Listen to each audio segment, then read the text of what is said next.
Due città entrambe fondate sull'acqua, quelle di Venezia e New York, un legame celebrato anche attraverso la scultura Torre di Luce, opera di 12 metri in vetro di Murano e acciaio dello scultore veneziano Giorgio Bortoli, che da oltre un anno e mezzo si trova e svetta al Garibaldi Meucci Museum di New York, dopo l'inaugurazione del maggio 2023.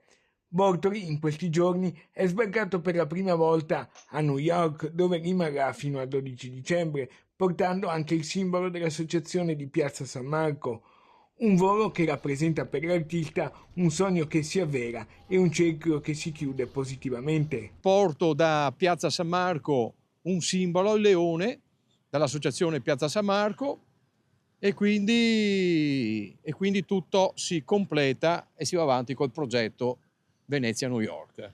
Tanti gli incontri in programma in questi giorni di missione intercontinentale per l'opera Torre di Luce, punto di riferimento della comunità italo-americana a New York. Si sta creando una forte squadra, una grande sinergia e veramente soddisfatto. La scultura ve la ricordate perché l'abbiamo anche fatta vedere dalla Piazza San Marco con la Statua della Libertà, il campanile dentro in vetro, scultura di 12 metri, è un'opera grandiosa.